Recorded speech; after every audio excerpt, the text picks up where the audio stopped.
लक्षात ठेवा, जे संघर्ष करतात तेच यशस्वी होतात। यासोबत मी पुढची अधिकारी यांना आपले विचार व्यक्त करण्यासाठी आमंत्रित करते।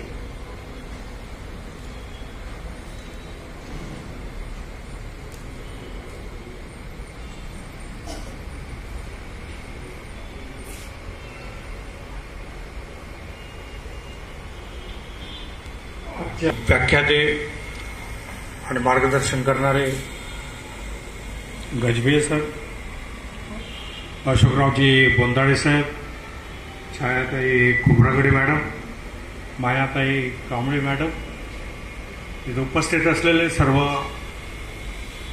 जय भीम प्रेमी सर्व बंधू आणि भगिनींनो, निर्धार करण्यासाठी किंवा आपलं जे काही अस्तित्व आहे ते अस्तित्व येता येईल त्याचा विचार करण्यासाठी आपण आजची ही निर्धार सभा आयोजित केलेली आहे असं मला वाटतं। काही लिहून आणलेले आहेत तर ते सुद्धा या ठिकाणी मी वाचतो की आंबेडकरांना 3 गुरु होते, त्यापैकी भगवान गौतम बुद्ध, संत कबीर, महात्मा ज्योतिबा फुले आणि प्रज्ञाशील करुणा हे आपल्याला श्रेय दिलेलं आहे। त्यांनी सुद्धा शिक्षणाला मतासमोर मांडलेलं आहे आणि यापुढे जाऊन पाहा की शिक्षण जर नसेल तर माणूस हा किंवा मनुष्य की उपासमारीने शरीराचे पोषण कमी होऊन मनुष्य हा हीनबल होतो आणि तो अल्पायुषी होतो। म्हणून शिक्षणाच्या अभावी तो जर निर्बुद्ध राहिला आणि म्हणूनच बाबासाहेब म्हणायचे की शिक्षण हे तलवारीसारखं आहे, दुधारी शस्त्र आहे। शिक्षणामुळे आपल्या समाजामध्ये जी काही प्रगती झालेली आहे ती आज आपल्याला दिसते आहे की बाबासाहेब आंबेडकरांच्या अनुकरण निर्माण केलेलं आहे। परंतु राजकारणामध्ये जर आपण पाहतो म्हटलं तर राजकारणामध्ये जोपर्यंत बाबासाहेब आंबेडकर होते किंवा त्याच्यानंतर जे काही दादासाहेब गायकवाड होते, समाजामध्ये जे काही राजकारणामध्ये एक नाउमेदच आपली केलेली आहे, एक निराशा आपल्या भोवती पडलेली आहे। समाजामध्ये आदेश आपण पालन करूया किंवा पाळूया अशा प्रकारचं समाजामध्ये कोणत्याही प्रकारचे चित्र आपल्याला दिसत नाही। समाजामध्ये जेवढे आपल्या समाजाचे जे काही जो समाजामध्ये राजकारणामध्ये जो काही राज झालेला आहे ना तो इतर कोणत्याही समाजाचा झालेला नाही असं मला वाटतंय। कारण की ओबीसीला नेतृत्व आहे हा म्हणजे क्वचित येतात निवडून की जेव्हा ते काँग्रेसचा पाठिंबा जेव्हा घेतात किंवा भाजपचा जेव्हा पाठिंबा घेतात तेव्हा त्यांच्या गुंडाईने म्हणा त्यांच्या कृपेमुळे ते लोक निवडून येण्यामध्ये आपण आपला पाय रोवू शकतो असं मला या ठिकाणी असं वाटतंय। परंतु मी याच शिक्षणावरच बोलेल की या निर्धार सभेमध्ये जेव्हा आता आपण एक प्रकारचं फार मोठं एक स्वप्न पाहत आहोत की आपले लोक निवडून आलेच पाहिजे। महानगरपालिकेमध्ये 10-15 लोक जरी आपले निवडून आले तर आपण काहीतरी आपलं वर्चस्व निर्माण करू शकतो। हे 10-15 जे लोक निवडून येतील त्यांनी मग कोणते कार्यक्रम राबवायचे तर ते कार्यक्रमासाठी जो काही माझा विभाग आहे शिक्षण विभागाचा जो काही मी या ठिकाणी सांगेल की शिक्षणामध्ये की माणसाला आरोग्याची आणि शिक्षणाची फार नितांत गरज असते आणि शासनाचं धोरण किंवा सरकारचं धोरण सुद्धा याच्यावरच अवलंबून असते की शिक्षण त्या समाजामध्ये शिक्षण कसं आहे, त्याचं आरोग्य कसं आहे हे राखण्याचा प्रयत्न आजचे राजकारणी करतात। परंतु आज आपण पाहतो की शिक्षणाचा एवढा ऱ्हास झालेला आहे, आरोग्याचा एवढा ऱ्हास झालेला आहे की महानगरपालिकेच्या शाळा ह्या ओस पडलेल्या आहेत आणि CBSE ICC हे ज्या काही शाळा आहेत त्या मोठ्या 5 स्टार अशा प्रकारच्या त्या शाळा झालेल्या आहेत। म्हणून सर्वांना मोफत शिक्षण मिळालं पाहिजे, दर्जेदार ते शिक्षण असलं पाहिजे आणि गुणवत्तापूर्ण शिक्षण असलं पाहिजे। यासाठी आपण जर प्रयत्न केले अशा प्रकारच्या निवडून आलेल्या लोकांनी किंवा निर्धार केलेल्या लोकांनी जर प्रयत्न केले तर आपलं एक वर्चस्व आपण समाजामध्ये निर्माण करू शकतो असं मला या ठिकाणी वाटते। सर्व समाजातील मुला मुलींना दर्जेदार शिक्षण मिळालं पाहिजे, त्याच्यामध्ये कोणत्या प्रकारचा भेदभाव असू नये। आज आपण पाहतो की आपले मुलं आपले नातवं जेव्हा शाळेत जातात तेव्हा ते शाळेतून परत जेव्हा येतात ना तेव्हा ते काय म्हणतात तुम्हाला माहित आहे, तुम्ही ऐकलं असेल तर. मला असं वाटते की या शिक्षणामध्ये अशा प्रकारचा भेदभाव कुणी करू नये, परंतु हा भेदभाव नक्की केला जातो.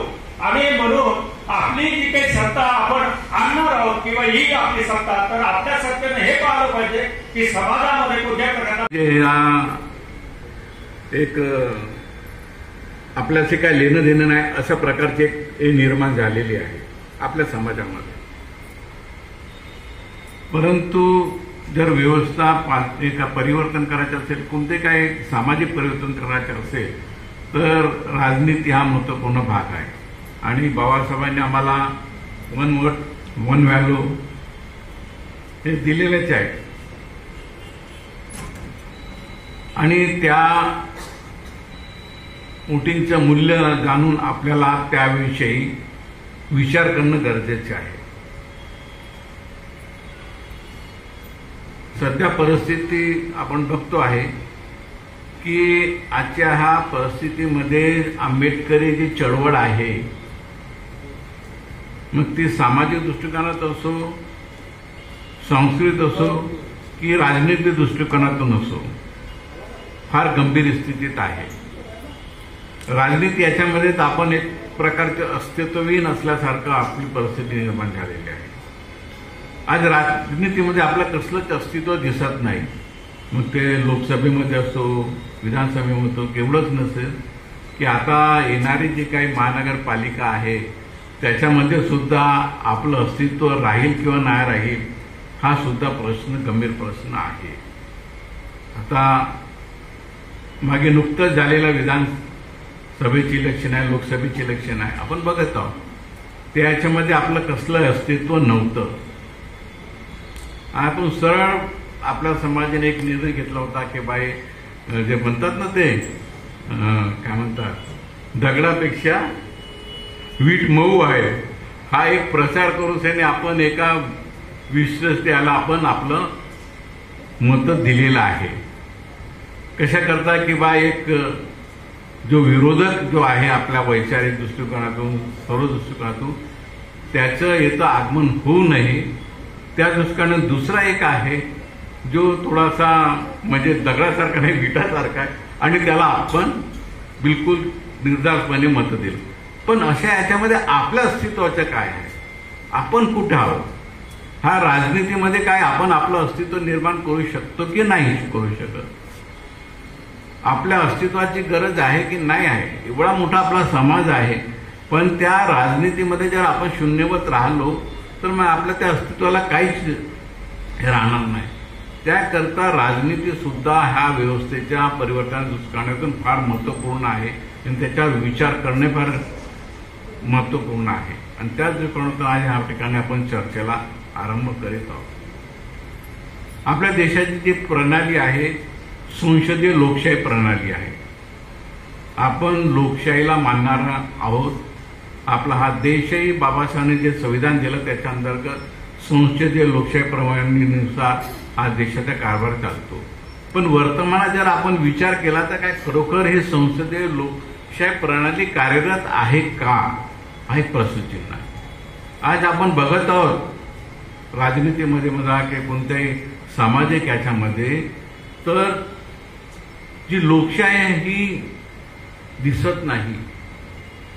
पुन्हा येतं नव्या याच्या रूपामध्ये भांडवलशाही, हुकुमशाही आणि एक प्रकारचं धर्मांधशाही ह्या ठिकाणी पुन्हा आपलं अस्तित्व निर्माण करत आहे.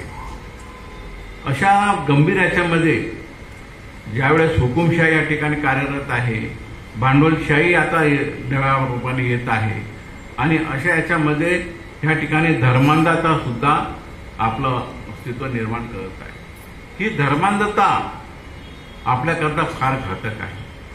कारण ह्या धर्मांधतेतून विषमता निर्माण होतं आणि विषमतेतूनच शोषण अत्याचाराचा जन्म होतो. अनेक वर्ष अनेक पिढ्या आपण शोषण अत्याचार सहन केले आहे. त्याचं मुख्य कारण होतं विषमता.